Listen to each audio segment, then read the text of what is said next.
তদন্ত করেছে এবং তার সত্যতা পেয়েছে। এবার যে কোনো মুহূর্তেই গ্রেপ্তার হতে পারেন পরীমণি। পরীমণির বিরুদ্ধে গ্রেপ্তারি পরোয়ানার আবেদন। পরীমণি ও তার কস্টিউম ডিজাইনার জিমের বিরুদ্ধে মারধর ও ভয়ভীতি দেখানোর অভিযোগের সত্যতা পেয়েছে পিবিআই। 18 এপ্রিল আজ বৃহস্পতিবার সকালে ঢাকার senior judicial magistrate M Saiful ইসলামের আদালতে এই আবেদন করেন বাদীপক্ষের আইনজীবী আবুল কালাম মোহাম্মদ সুহেল। মামলার এজাহারে বলা হয়, পরীমণি ও তার সহযোগীরা অ্যালকোহল গ্রহণ করেন। সুযোগ বুঝে তারা বিভিন্ন ক্লাবে ঢুকে অ্যালকোহল পান করেন এবং পার্সেল নিয়ে মূল্য পরিশোধ করেন না। 2021 সালের 9 জুন রাত 12টার পর আসামিরা সাভারের বুট ক্লাবে ঢুকে দ্বিতীয় তলার ওয়াশরুম ব্যবহারও করেন। 2001 সালের পরীমণিও তিনি একটি মামলা করেছিলেন যে ওনাকে ধর্ষণ এবং হত্যার চেষ্টা করা হয়েছে। দীর্ঘদিন যাবৎ পিবিআই সেটা তদন্ত করেছে।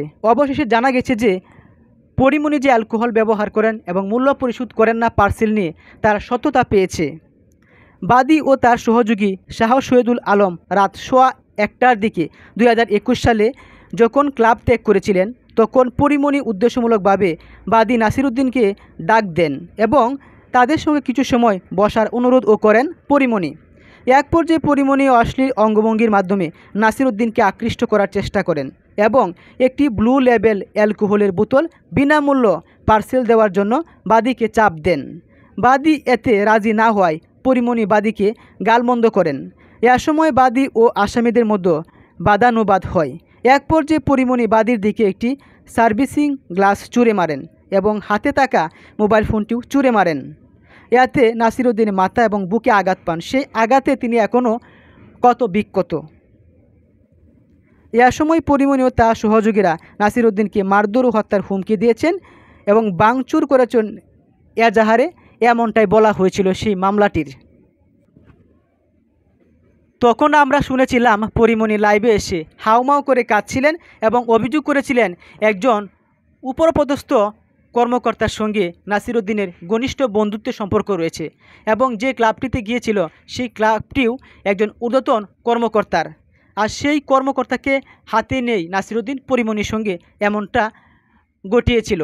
তবে এবার বোঝা যাচ্ছে পরীমণির বিরুদ্ধে যে গ্রেপ্তারি পরোয়ানা জারি হয়েছে তাতে পরীমণিই দোষী। তবে পরীমণির আইনজীবী কী বলেন সেটা আপনাদেরকে জানিয়ে দেওয়া হবে। সর্বশেষ তথ্য অনুযায়ী পরীমণিরকে গ্রেপ্তারি পরোয়ানা জারি হয়েছে, যে কোনো মুহূর্তে গ্রেপ্তার হতে পারেন পরীমণি। সম্প্রতি আকাশে ভাসতে থাকা পরীমণি কলকাতা এবং সন্তানকে নিয়ে প্রায় সময় সামাজিক যোগাযোগ মাধ্যমে ভিডিও আপলোড করে থাকেন এবং ব্যাপক প্রশংসায় ভাসছেন।